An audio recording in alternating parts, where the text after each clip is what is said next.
Good morning, ladies and gentlemen. We got him.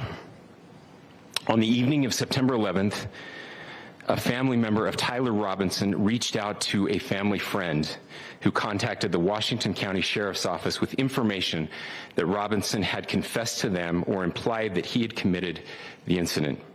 This information was relayed to the Utah County Sheriff's Office and scene investigators at Utah Valley University. This information was also conveyed to the FBI. Investigators reviewed additional video footage from UVU surveillance and identified Robinson arriving on UVU campus in a gray Dodge Challenger at approximately 8:29 a.m.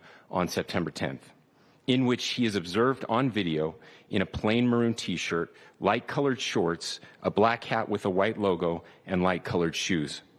When encountered in person by investigators in Washington County on September 12th, in the early morning hours, Robinson was observed in consistent clothing with those surveillance images. Investigators interviewed a family member of Robinson who stated that Robinson had become more political in recent years. The family member referenced a recent incident in which Robinson came to dinner prior to September 10th, and in the conversation with another family member, Robinson mentioned Charlie Kirk was coming to UVU. They talked about why they didn't like him and the viewpoints that he had. The family member also stated Kirk was full of hate and spreading hate. The family member also confirmed Robinson had a gray Dodge Challenger.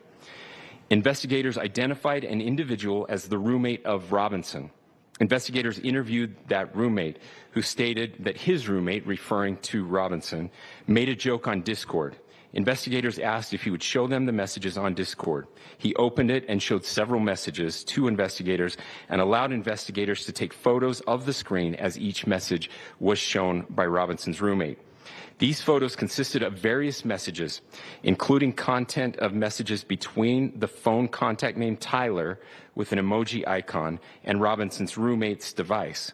The content of these messages included messages affiliated with the contact Tyler, stating a need to retrieve a rifle from a drop point, leaving the rifle in a bush, messages related to visually watching the area where a rifle was left, and a message referring to having left the rifle wrapped in a towel.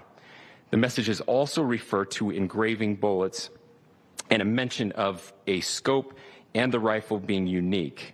Messages from the contact Tyler also mentioned that he had changed outfits.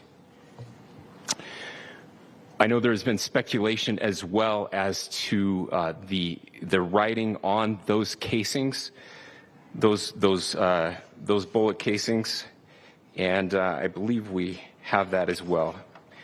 And I will share that with you now. So the area north of Campus Drive Road where the suspect crossed over, you saw some of that in the video that we released last night, consists of a grassy area with trees on the edge of the UVU campus. Investigators discovered a bolt-action rifle wrapped in a dark-colored towel. The rifle was determined to be a Mauser Model 98 30-06 caliber bolt-action rifle. The rifle had a scope mounted on top of it. Investigators noted inscriptions that had been engraved on casings found with the rifle. Inscriptions on a fired casing read, "Notices, bulges, capital OWO, what's this?" ? Inscriptions on the three unfired casings read, "Hey fascist!" ! Catch! ! Up arrow symbol, right arrow and symbol, and three down arrow symbols. A second unfired casing read, "Oh Bella Chow, Bella Chow, Bella Chow, Chow Chow," and a third unfired casing read, "If you read this, you are gay, LMAO." We are indebted to law enforcement across the state who has worked seamlessly together, local law enforcement, state law enforcement, and our federal partners with the Federal Bureau of Investigation. We're grateful for everyone who worked together in such a short amount of time to find this person and to bring justice. I want to thank the public who has been so engaged, reviewing videos, helping us with sending in tips, and helping us get to this point.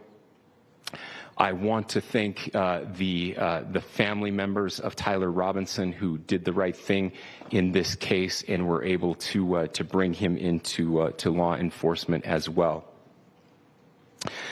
I especially want to thank the family of Charlie Kirk, Erica, Charlie's parents, his children. I want us to be thinking of them as we bring justice in this case. They will be involved in that justice. We will be working very closely with them as we move through this process as well. This is a very sad day for our country, a terrible day for the state of Utah. But I'm grateful that at this moment we have an opportunity to bring closure to this very dark chapter in our nation's history. Information. Truth is freedom. Is Newsmax. It's real news for real people.